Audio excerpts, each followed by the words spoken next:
Good news for the Ethiopian Prime Minister. An effort has been underway to form an opposition alliance in the US, but it seems that the formation of this alliance is facing serious obstacles. What happened in the US? Why is that a scheduled press briefing has been postponed? There is there good news for the Prime Minister of Ethiopia. Secondly, Somali Liyu police opened fire at people today. At least one casualty is being confirmed in the Somali region of Ethiopia.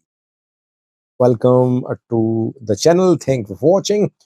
Two news stories. Firstly, a look at what is happening in the Somali region, which is center of some developments these days. A few days ago, Somali regional government announced restructuring of the region. New zones, cities were established, but that move is being opposed by groups in the Somali region and groups in Oromia. Several protests have been held in the Somali region in neighboring Oromia region, but Mustafa Omar, the regional president, reportedly has been directed by the federal government to introduce these changes. And federal government, people say, PP government wants to pit Oromos against Somalis because they want united Oromia in PP's support in the upcoming election. So they want Oromos to be in fear that other uh, ethnic entities are against Oromos. Leo police opened fire at protesters today. It happened in Dannan district, Gode zone. At least one casualty is being confirmed. Sahra, woman, was shot dead by security forces. Several people were injured. Colonel Ikase reportedly led the Somali Liyu police, which opened fire at people. The colonel is related, he's a relative of Mustafa Omar, Somali region president. I have placed Colonel's picture on the thumbnail. He's the one who led Somali Liyu police, which disrupted a protest by people and it opened fire at people. People were protesting about restructuring. They were protesting against restructuring. Protests not allowed. No. By the way, yesterday, Somali Liyu police beaten charged ONLF workers. ONLF issued a statement this morning saying that one of its gatherings had been attacked by Somali Liyu police in Fik, a town in Erer, and it has been confirmed now that the Somali Liyu police did storm the venue.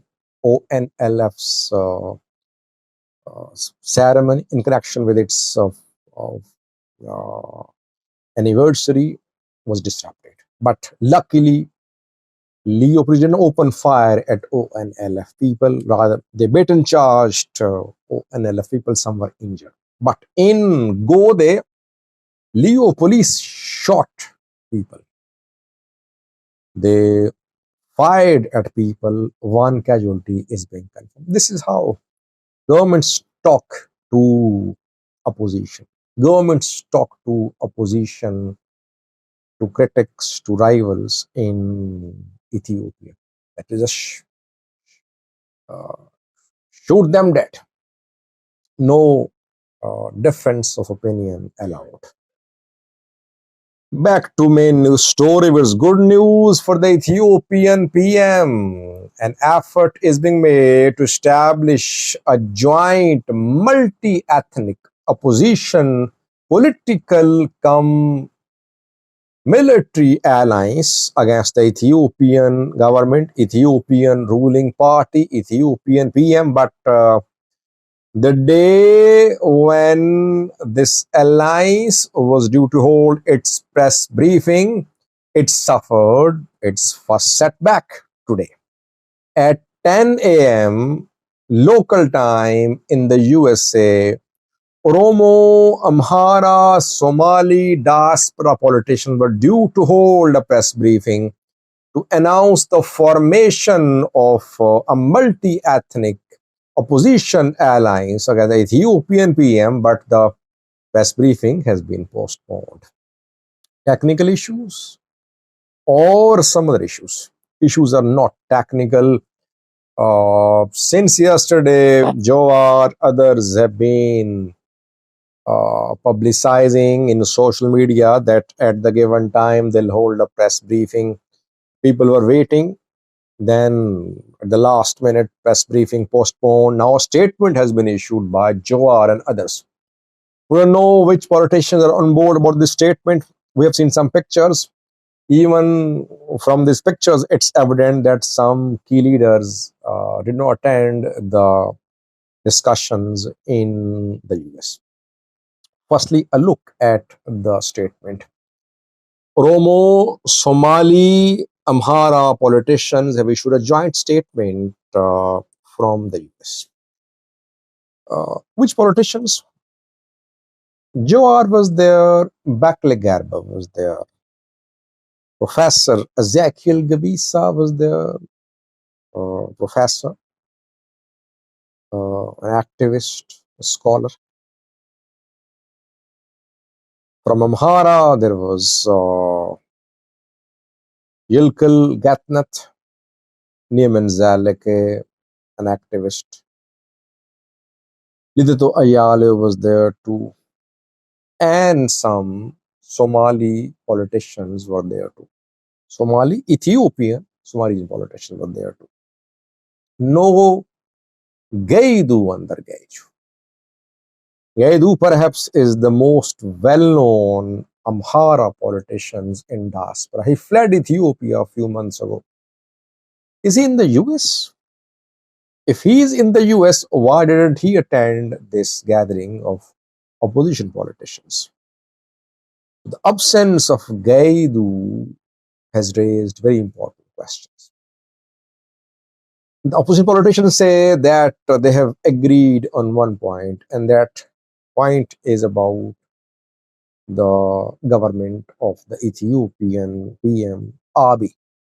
That this government is an existential threat to Ethiopia. If this government is not removed, it will cause significant damage. Intercommunal violence will engulf Ethiopia. Ethiopia will disintegrate. So if Abiy remains in power, Ethiopia will split into pieces. Abiy is pitting ethnic groups against each other. Firstly. Secondly, the politicians say that the only way that this regime can be removed is through coordinated struggle by all opposition parties, all political parties, all organizations, political and military. They'll have to work together. If they struggle separately, they won't be able to bring about downfall of this government. Thirdly, the politicians say based abroad that this government is about to collapse. Abiy's government about to collapse. That is why preparations for transitional process should be made. Post Abiy preparations, discussions should be made. Discussion should be held. Preparation should be made.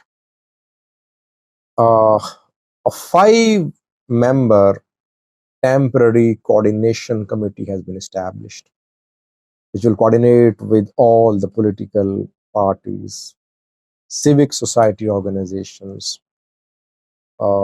trade unions, etc., NGOs, etc., political groups, etc., armed groups, etc., so that a joint concerted coordinated struggle against PM Abiy's government could be ensured. This is what happened. By the way, since last year, for the last 2 years, I've been saying that PP cannot be removed by one party alone. I am an outsider. I don't live in Ethiopia. I don't know the local languages. But for the last 2 years, I've been saying that PP cannot be removed by one party. That parties will have to form an alliance. Ethnic groups will have to form an alliance. Politicians will have to form an alliance. So an outsider has been saying this for the last 2 years. And these politicians now uh, have come to this conclusion that election is less than a year away, that they should unite. They should have united long ago. They, I think, wasted lots of time, firstly. Secondly, their differences are huge. Their internal differences, ethnic differences, inter-ethnic differences are very huge. If they're not ready to back off, to show flexibility, they will never be able to form any formidable joint opposition front. Thirdly, they will have to be ready to take risks. Leaders take risks for their people. That is why they're leaders. Leaders are not analysts. They're not journalists. They're not social media personalities. They are leader of the people. They lead the people. Yes, they die. They're imprisoned. They suffer. But that is why they're leaders, because they're ready for everything. These people should not daydream about post-Abiy scenario. They should come up with a solid plan to launch a movement against the government. Which political parties so far have held a meeting? I mean, I am not aware of any major effort by opposition parties to come to a platform for the formation of joint opposition front. These politicians based abroad are meeting.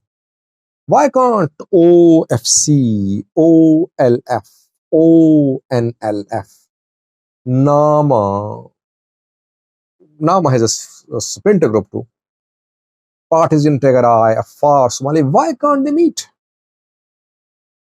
It means they don't want to meet. They basically hold secret talks with PP. They want to get whatever they get from the PP under the table. No real, genuine effort has been made to form joint political front against the Ethiopian people. OFC, one of the largest opposition parties, unilaterally decided to join to participate in the next election. A few days ago it announced, without taking other opposition parties on board. Opposition politicians will have to be responsible. If they really want to bring about political change in Ethiopia, they'll have to join hands. These diaspora-based politicians will also have to join hands. Maybe they'll have to return to Ethiopia. Only then can any opposition front be formed. Otherwise, statements are just statements. Good news for the Ethiopian PM that opposition just failed to hold their first joint press briefing. It means differences are there. It's very difficult for them to overcome the differences and start a mega political movement against the Ethiopian PM. Thanks for watching.